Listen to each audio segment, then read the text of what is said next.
ಪ್ರೀತಿಯ ವೀಕ್ಷಕರೇ, ಕರ್ನಾಟಕ ರಾಜ್ಯಾದ್ಯಂತ ಇರತಕ್ಕಂತ ಸರ್ಕಾರಿ ಪ್ರಥಮ ದರ್ಜೆ ಕಾಲೇಜುಗಳಲ್ಲಿ ಅತಿಥಿ ಉಪನ್ಯಾಸಕರು ಕೆಲಸ ಮಾಡ್ತಿದ್ದಾರೆ. ಅವ್ರಿಗಾಗಿ first round, second round, third round ಅಂತ ಕೌನ್ಸಿಲಿಂಗ್ ಆಗಿದೆ. ಫಸ್ಟ್ ರೌಂಡ್ ಅಲ್ಲಿ ಯಾರೆಲ್ಲ ಕಾಲೇಜುಗಳನ್ನ ಸೆಲೆಕ್ಟ್ ಮಾಡ್ಕೊಂಡ್ರೋ ಅವರು ಕಾಲೇಜುಗಳಲ್ಲಿ ರಿಪೋರ್ಟ್ ಆಗಿದ್ದಾರೆ. ಸೆಕೆಂಡ್ ರೌಂಡ್ ಅಲ್ಲಿ ಯಾರೆಲ್ಲ ಕೌನ್ಸಿಲಿಂಗ್ ಅಟೆಂಡ್ ಮಾಡಿದ್ರೋ ಅವರಲ್ಲಿ UGC ಕ್ವಾಲಿಫೈಡ್ ಇರತಕ್ಕಂಥವ್ರು ಕಾಲೇಜುಗಳಲ್ಲಿ ರಿಪೋರ್ಟ್ ಮಾಡ್ಕೊಂಡಿದ್ದಾರೆ. ಆದ್ರೆ ಎರಡನೇ ರೌಂಡ್ ಅಲ್ಲಿ ನಾನ್ UGC ಕ್ಯಾಂಡಿಡೇಟ್ ನು ಕೂಡ ಕೌನ್ಸಿಲಿಂಗ್ ನಡೆಸಲಾಯಿತು. ಯಾಕಂತ ಹೇಳಿದ್ರೆ ಇನ್ನೂ ಕೂಡ UGC ಕ್ವಾಲಿಫೈಡ್ ಇರತಕ್ಕಂಥ ಕ್ಯಾಂಡಿಡೇಟ್ ಅವೈಲಬಿಲಿಟಿ ಸಿಗ್ತಾ ಇರ್ಲಿಲ್ಲ ಕೆಲವು ಸಬ್ಜೆಕ್ಟ್ಗೆ. ಆ ಹಿನ್ನೆಲೆಯಲ್ಲಿ DCE ಕೌನ್ಸಿಲಿಂಗ್ ಮಾಡ್ತೋ. ಆದ್ರೆ ಕೋರ್ಟಿನ ಒಂದು ಆದೇಶ ಇಲ್ದೇನೆ ಅವ್ರಿಗೆಲ್ಲ ರಿಪೋರ್ಟ್ ಮಾಡ್ಕೊಳ್ಳಿಕ್ಕೆ ಸಾಧ್ಯ ಇರಲಿಲ್ಲ. ಆದೇಶದಿಂದಾಗಿ ಎರಡನೇ ಕೌನ್ಸಿಲಿಂಗ್ ನಲ್ಲಿ ಯಾರೆಲ್ಲ UGC ಕ್ವಾಲಿಫಿಕೇಶನ್ಸ್ ಇದ್ರು ಅವರು ರಿಪೋರ್ಟ್ ಮಾಡ್ಕೊಂಡ್ರು. ಯಾರೆಲ್ಲ ನಾನ್ UGC ಕ್ವಾಲಿಫೈಡ್ ಅಲ್ಲಿ ಕೌನ್ಸಿಲಿಂಗ್ ಮಾತ್ರ ಅಟೆಂಡ್ ಮಾಡ್ಕೊಂಡ್ರೋ ಅವ್ರಿಗೆ ಪೆಂಡಿಂಗ್ ಇಡ್ಲಾಗಿತ್ತು. ದಿನಾಂಕ 20/2/2026 ಮಾನ್ಯ ಕೋರ್ಟ್ ಇಂದ ಆದೇಶ ಬಂದಿದೆ. ಅದರ ಆಧಾರದ ಮೇಲೆ ಈಗ ನಾನ್ UGC ಅವ್ರಿಗೂ ಕೂಡ ಚಾನ್ಸ್ ಸಿಗ್ತಾ ಇದೆ. ಇನ್ನು ಮೂರನೇ ಕೌನ್ಸಿಲಿಂಗು ಕೂಡ ನಡೀತು. ಅಲ್ಲೂ ಕೂಡ UGC ಕ್ವಾಲಿಫೈಡ್ ಮಾತ್ರ ನಡೀತು. ಅವರೆಲ್ಲರೂ ಕೂಡ ರಿಪೋರ್ಟ್ ಆಗಿದ್ದಾರೆ. ಈಗ ಎರಡನೇ ಕೌನ್ಸಿಲಿಂಗ್ ನಲ್ಲಿ ಯಾರೆಲ್ಲ ನಾನ್ UGC ಕ್ಯಾಂಡಿಡೇಟ್ ಇದ್ರೋ ಅವ್ರಿಗೆ ಒಂದು ಅವಕಾಶ ಸಿಗ್ತಾ ಇದೆ. ಅದರ ಡೀಟೇಲ್ಸ್ ಅನ್ನ ಒಂದು ಸುತ್ತೋಲೆಯಲ್ಲಿ ಹೇಳಲಾಗಿದೆ. ನಾನು ಆ ಸುತ್ತೋಲೆಯಲ್ಲಿ ಏನ್ ಹೇಳಲಾಗಿದೆ, ಎಷ್ಟು ದಿನ ಅವರು ಕೆಲಸ ಮಾಡ್ತಾರೆ, ಯಾವ ರೀತಿಯಾಗಿ ರಿಪೋರ್ಟ್ ಮಾಡಿಸ್ಕೊಳ್ತಾ ಇದ್ದಾರೆ, ರಿಪೋರ್ಟ್ ಮಾಡ್ಕೊಳ್ಳೋದಕ್ಕೆ ಎಷ್ಟು ದಿನ ಅವಕಾಶವನ್ನ ನೀಡಲಾಗಿದೆ, ಈ ಎಲ್ಲ ಡೀಟೇಲ್ಸ್ ಅನ್ನ ಈ ವಿಡಿಯೋದಲ್ಲಿ ಹಂಚ್ಕೊಳಕ್ ಹೋಗ್ತಾ ಇದ್ದೀನಿ.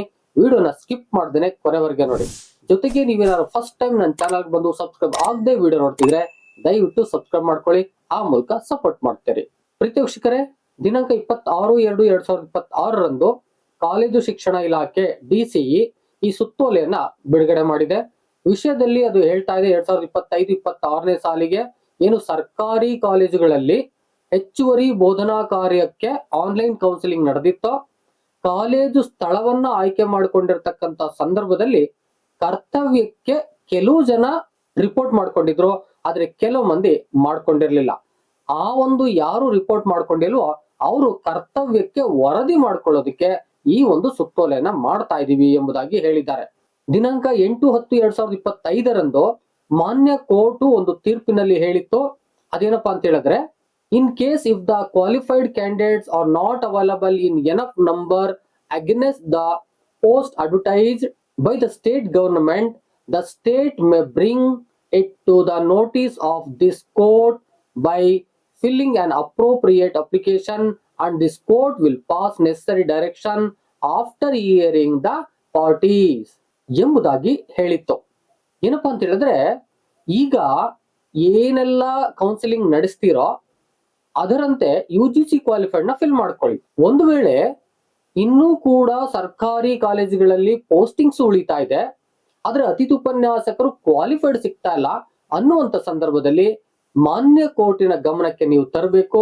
ಆ ನಂತರದಲ್ಲಿ ನೆಸೆಸರಿ ಒಂದು ಆದೇಶವನ್ನ ಮುಂದಿನ ಒಂದು ಹಿಯರಿಂಗ್ ನಡೆಸಿ ಕೋರ್ಟ್ ನಿಮಗೆ ನೀಡುತ್ತದೆ ಎಂಬುದಾಗಿ ಹೇಳಿತ್ತು. ಅದರಂತೆ DCE ಕೋರ್ಟ್ಗೆ ರಿಕ್ವೆಸ್ಟ್ ಮಾಡಿತ್ತು. ಈಗ ಇನ್ನೂ ಕೂಡ ಒಂದಷ್ಟು ಪೋಸ್ಟ್ಗಳು, ಅತಿಥಿ ಉಪನ್ಯಾಸಕರ ಪೋಸ್ಟ್ಗಳು ಖಾಲಿ ಇವೆ, ಕ್ವಾಲಿಫೈಡ್ ಸಿಗ್ತಾ ಇಲ್ಲ, ಇದಕ್ಕೆ ಒಂದು ಆದೇಶವನ್ನ ಮಾನ್ಯ ಕೋರ್ಟ್ ನೀಡಬೇಕು ಅಂತ ಕೇಳಿ ಹಿಯರಿಂಗ್ ನ ಅಟೆಂಡ್ ಮಾಡಿತ್ತು. ಅದಕ್ಕೆ ಸಂಬಂಧಪಟ್ಟಂತೆ 20/2/2026 ಒಂದು ಆದೇಶವನ್ನ ಬಿಡುಗಡೆ ಮಾಡಿದೆ. ಅದನ್ನ ನೋಡೋಣ ಬನ್ನಿ. ಉಲ್ಲೇಖ 3ರ ಅನ್ವಯ 20/2/2025 ಮಾನ್ಯ ಕೋರ್ಟ್ ಒಂದು ನಿರ್ದೇಶನವನ್ನ ನೀಡಿದೆ ಈ ನಾನ್ UGC ಕ್ವಾಲಿಫೈಡ್ ಅತಿಥಿ ಉಪನ್ಯಾಸಕರಿಗೆ. ಅದೇನಪ್ಪಾ ಅಂತ ಹೇಳಿದ್ರೆ, we are satisfied with the criteria adopted by the state of shortlisting of candidates for guest faculty in government first grade colleges is satisfactory. We therefore permit the state to shortlist the non-UGC qualified candidate as per the criteria mentioned herein above, the appoint the persons against the vacant guest faculty in the government first grade colleges strictly on merit. However, we make it clear that these appointments shall be only for this academic session and for the next academic session. ಮಾನ್ಯ court state government ಏನು ಈ ಒಂದು UGC ನಿಯಮಾವಳಿಗಳನ್ನ adapt ಮಾಡಿಕೊಂಡು guest ಫ್ಯಾಕಲ್ಟಿನೂ ಕೂಡ ಏನು fill ಮಾಡ್ಕೊಂಡಿದ್ಯೋ ಇದು ಬಹಳ ಸಂತೋಷಕರವಾದಂತ ವಿಷಯವಾಗಿದೆ, ತೃಪ್ತಿಕರವಾಗಿದೆ. ಜೊತೆಗೆ ಏನು ನೀವು ಮುಂದಿನ ನಾನ್ ಕ್ವಾಲಿಫೈಡ್ ಯಾರಿದ್ದಾರೋ, ನಾನ್ UGC ಕ್ವಾಲಿಫೈಡ್ ಯಾರಿದ್ದಾರೋ ಅವರನ್ನ ಈ ಒಂದು ಅತಿಥಿ ಉಪನ್ಯಾಸಕರಾಗಿ ತೆಗೆದುಕೊಳ್ಳೋದಕ್ಕೆ ಏನು ಆದೇಶವನ್ನ ಮಾಡಿ ಅಂತ ಕೇಳ್ಕೊಂಡಿದ್ರೋ ಅದರಂತೆ ನಾವು ಈಗ ಆದೇಶವನ್ನ ಮಾಡ್ತಿದ್ದೇವೆ. ನೀವು ಆ ನಾನ್ UGC ಕ್ಯಾಂಡಿಡೇಟ್ಗೆ ಶಾರ್ಟ್ ಲಿಸ್ಟ್ ಮಾಡಬಹುದು, ಜೊತೆಗೆ ಅವರನ್ನ ಗೆಸ್ಟ್ ಫ್ಯಾಕಲ್ಟಿ ಆಗಿ ತೆಗೆದುಕೊಳ್ಬಹುದು. ಎಷ್ಟೆಲ್ಲಾ ಪೋಸ್ಟ್ಗಳು ತೆಗೆದುಕೊಳ್ಬೇಕಾಗುತ್ತೆ ಅದನ್ನ ಮೆರಿಟ್ ಆಧಾರದ ಮೇಲೆ ತಗೋಬೇಕು, ಬೇರೆ ಯಾವುದೇ ಕಾರಣಕ್ಕೂ ಬೇರೆ ಒಂದು ಮಾನದಂಡವನ್ನ ಅನುಸರಿಸಬಾರದು ಎಂಬುದಾಗಿ ಹೇಳಲಾಗಿದೆ. ಜೊತೆಗೆ ಯಾರೆಲ್ಲ ನಾನ್ UGC ಕ್ವಾಲಿಫೈಡ್ ಕ್ಯಾಂಡಿಡೇಟ್ಸ್ ಕಾಲೇಜುಗಳನ್ನ ಆಯ್ಕೆ ಮಾಡಿಕೊಂಡು ವರದಿ ಮಾಡ್ಕೊಳ್ತಾರೋ ಅವರು ಈ ಒಂದು ಅಕಾಡೆಮಿಕ್ ಸೆಷನ್ಗೆ ನಿರ್ದಿಷ್ಟ ಆಗಿರ್ತಾರೆ. ಜೊತೆಗೆ ಮುಂದುವರೆದು ನೆಕ್ಸ್ಟ್ ಅಕಾಡೆಮಿಕ್ ಸೆಷನ್ಗೂ ಕೂಡ ನಿರ್ದಿಷ್ಟ ಆಗಿರ್ತಾರೆ ಎಂಬುದಾಗಿ ಆದೇಶಿಸಲಾಗಿದೆ. ಈಗ DCE ಏನು ಕೋರ್ಟ್ ಆದೇಶವನ್ನ ನೀಡಿದೆಯೋ ಇದರಂತೆ ಸುತ್ತೋಲೆಯನ್ನ ಹೊರಡಿಸಿದೆ. ಆ ಸುತ್ತೋಲೆಯನ್ನ ಯಾವ ರೀತಿ ಹೊರಡಿಸಿದೆ ಅಂತಕ್ಕಂಥ ನೋಡೋಣ ಬನ್ನಿ.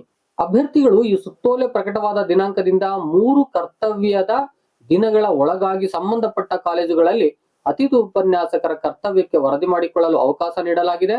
ಸದರಿ ಅಭ್ಯರ್ಥಿಗಳಿಗೆ 2025-26ನೇ ಶೈಕ್ಷಣಿಕ ಸಾಲಿನ ಪ್ರಸ್ತುತ ಚಾಲ್ತಿಯಲ್ಲಿರುವ ಸೆಮಿಸ್ಟರ್ನ ಅಂತ್ಯದವರೆಗೆ ಮಾತ್ರ ಕರ್ತವ್ಯ ನಿರ್ವಹಿಸಲು ಅವಕಾಶವಿರುತ್ತದೆ. ಉಳಿದಂತೆ ಉಲ್ಲೇಖ 1ರ ಈ ಕಚೇರಿಯ ಸುತ್ತೋಲೆಗಳಲ್ಲಿ ನೀಡಲಾಗಿರುವ ಎಲ್ಲಾ ಮಾರ್ಗಸೂಚಿಗಳು ಹಾಗೂ ನಿಬಂಧನೆಗಳು ಯಥಾವತ್ತಾಗಿ ಅನ್ವಯಿಸುತ್ತವೆ. ಪ್ರೀತಿವೀಕ್ಷಕರೇ, ಏನು ಈ ಒಂದು ಆದೇಶ ಬಂದಿದೆಯೋ 26ನೇ ತಾರೀಕು ಅಲ್ಲಿಂದ 3 ದಿನಗಳ ಒಳಗಾಗಿ ಅಂದ್ರೆ ಕರ್ತವ್ಯ ನಿರ್ವಹಿಸುವ ದಿನಗಳಂದು 3 ದಿನಗಳ ಒಳಗಡೆ ರಿಪೋರ್ಟ್ ಮಾಡ್ಕೋಬೇಕು. ಇದು ಒಂದು ಮಾಹಿತಿ. ಜೊತೆಗೆ ಅಭ್ಯರ್ಥಿಗಳು ರಿಪೋರ್ಟ್ ಮಾಡ್ಕೊಂಡಂತ ಸಂದರ್ಭದಲ್ಲಿ ಎಷ್ಟು ಕಾಲದವರೆಗೆ ಇವರು ವರ್ಕ್ ಮಾಡಬಹುದು ಅಂತ ಹೇಳಿದ್ರೆ ಏನು 25-26ನೇ ಶೈಕ್ಷಣಿಕ ಸಾಲಿದೆಯೋ ಅದರಲ್ಲಿ ಪ್ರಸ್ತುತ ಸೆಮಿಸ್ಟರ್ ಅಂತ ಹೇಳಲಾಗಿದೆ. ಪ್ರಸ್ತುತ ಸೆಮಿಸ್ಟರ್ ಅಂತ ಹೇಳಿದ್ರೆ ಬಹುತೇಕವಾಗಿ ಈಗ ಈ ಒಂದು ಸೆಮಿಸ್ಟರ್ ನಡೀತಿದೆಯಲ್ಲ, ಈ ಒಂದು ಸೆಮಿಸ್ಟರ್ ಇದು ಪೂರ್ಣಗೊಳ್ಳುವವರೆಗೆ ನೀವು ಕರ್ತವ್ಯವನ್ನ ನಿರ್ವಹಿಸಬಹುದು. ಉಳಿದಂತೆ ಉಲ್ಲೇಖ 1ರಲ್ಲಿ ಅಂತ ಹೇಳಿದ್ರೆ ಮೊದಲನೇ ಕೌನ್ಸಿಲಿಂಗ್ ನಲ್ಲಿ ಯಾವೆಲ್ಲ ಮಾನದಂಡಗಳ ಆಧಾರದ ಮೇಲೆ ಈ ಒಂದು ರಿಪೋರ್ಟ್ ನ ಆದ್ರೂ ಅತಿಥಿ ಉಪನ್ಯಾಸಕರುಗಳು ಅದೆಲ್ಲವನ್ನ ನಿಮ್ಗೂ ಕೂಡ ಅಪ್ಲೈ ಮಾಡ್ತೀವಿ ಎಂಬುದಾಗಿ ಹೇಳಲಾಗಿದೆ. ಅಂದ್ರೆ 25-26ನೇ ಶೈಕ್ಷಣಿಕ ಅವಧಿ ಈಗ ಏನು ಈ ಒಂದು ಸೆಮಿಸ್ಟರ್ ನಡೀತಾ ಇದೆಯೋ ಅಂದ್ರೆ 2, 4, 6, 8 ಈ ತರ ಸೆಮಿಸ್ಟರ್ ನಡೀತಾ ಇದೆಯೋ ಆ ಅವಧಿಗೆ ಮಾತ್ರ ನಾವು ತೆಗೆದುಕೊಳ್ತಾ ಇದೀವಿ, ಮುಂದಿನ ಅವಧಿಗಲ್ಲ ಅಂತ ಮೊದಲನೇ ಸುತ್ತೋಲೆಯಲ್ಲೂ ಕೂಡ ಹೇಳಲಾಗಿದೆ. ಅಂದ್ರೆ ಮೊದಲನೇ ಕೌನ್ಸಿಲಿಂಗ್ ನಡೆದಂತ ಸಂದರ್ಭದಲ್ಲಿ ಯಾವ ಸುತ್ತೋಲೆಯನ್ನು ಬಿಡುಗಡೆ ಮಾಡಿದ್ರೋ ಅದರಲ್ಲೂ ಹೇಳಲಾಗಿದೆ. ಜೊತೆಗೆ ಈ ಒಂದು ಸುತ್ತೋಲೆಯಲ್ಲೂ ಕೂಡ ಅದೇ ಮಾಹಿತಿಯನ್ನ DCE ಹಂಚಿಕೊಂಡಿದೆ. ಆದ್ರೆ court next academic year session ಅಂತ ಹೇಳಿದೆಯಲ್ಲ ಅದನ್ನ ಇಲ್ಲಿ DCE ಮೆನ್ಷನ್ ಮಾಡ್ಲಿಲ್ಲ. ಅಂದ್ರೆ ಈ ಅಕಾಡೆಮಿಕ್ ಇಯರ್ ಮುಗಿದ ಮೇಲೆ DCE ಅದರ ಬಗ್ಗೆ ತೀರ್ಮಾನವನ್ನು ತೆಗೆದುಕೊಳ್ಳುತ್ತೆ. ಕೋರ್ಟ್ ಮಾನ್ಯ ಮಾಡಿದೆ ನೆಕ್ಸ್ಟ್ ಅಕಾಡೆಮಿಕ್ ಇಯರ್ ಸೆಷನ್ ಅಂತ, ಆದ್ರೆ DCE ನಂತರದಲ್ಲಿ ಅದನ್ನ ತೀರ್ಮಾನ ತೆಗೆದುಕೊಳ್ಬಹುದೇನೋ. ಪ್ರೀತಿವೀಕ್ಷಕರೇ, ಒಟ್ಟಾರೆಯಾಗಿ ಏನು ನಾನ್ UGC ಕ್ಯಾಂಡಿಡೇಟ್ಗೆ ಅವಕಾಶ ಸಿಕ್ಬೇಕಾಗಿತ್ತು ಅಂತ ಎಷ್ಟೋ ಜನ ಬಯಸ್ತಾ ಇದ್ರೋ ಅದರಂತೆ ನಾನ್ UGC ಕ್ಯಾಂಡಿಡೇಟ್ಗೂ ಕೂಡ ಅವಕಾಶ ಸಿಕ್ಕಿದೆ. ಆದ್ರೆ ಎಲ್ಲಾ ಸಬ್ಜೆಕ್ಟ್ ಗಳಿಗೂ ಅಲ್ಲ. ಇದು ನೆನಪಿರಬೇಕು ನಾನ್ UGC ಕ್ಯಾಂಡಿಡೇಟ್ ಗಳಿಗೆ. ಯಾವ್ಯಾವ ಸಬ್ಜೆಕ್ಟ್ ಗಳಲ್ಲಿ ಈ ಒಂದು UGC ಕ್ವಾಲಿಫೈಡ್ ಇರತಕ್ಕಂತ ಕ್ಯಾಂಡಿಡೇಟ್ ಗಳು ಸಿಕ್ಕಿಲ್ವೋ ಅವುಗಳಿಗೆ ಮಾತ್ರ ನಾನ್ UGC ಕ್ಯಾಂಡಿಡೇಟ್ ನ ಅವಕಾಶ ಮಾಡಿಕೊಡ್ಲಾಗಿದೆ, ಬೇರೆ ಯಾವುದೇ ಸಬ್ಜೆಕ್ಟ್ ಗಳಿಗೆ ಇಲ್ಲ ಅಂತಕ್ಕಂಥದ್ದು. ಪ್ರೀತಿವೀಕ್ಷಕರೇ, ನಿಮ್ಮ ಅಭಿಪ್ರಾಯವನ್ನ ತಪ್ಪದೆ ಕಾಮೆಂಟ್ ಮಾಡಿ. ವಿಡಿಯೋ ಇಷ್ಟ ಆಗಿದ್ರೆ ಒಂದು ಲೈಕ್ ಮಾಡಿ. ಎಷ್ಟೋ ಮಂದಿಗೆ ಕರ್ನಾಟಕದಾದ್ಯಂತ ಬೇಕಾಗುತ್ತೆ, ಶೇರ್ ಮಾಡಿ. ಮತ್ತೊಂದು ಇನ್ಫಾರ್ಮೇಟಿವ್ ವಿಡಿಯೋ ಜೊತೆ ನಿಮ್ಮೊಟ್ಟಿಗೆ ಬರ್ತೀನಿ. ಅಲ್ಲಿವರೆಗೆ thank you and all, love you all. Video ನೋಡಿದ ಪ್ರತಿಯೊಬ್ಬರಿಗೂ ಕೂಡ ಅನಂತ ಧನ್ಯವಾದಗಳು. ಮತ್ತೆ ಭೇಟಿ ಆಗ್ತಿರೋಣ.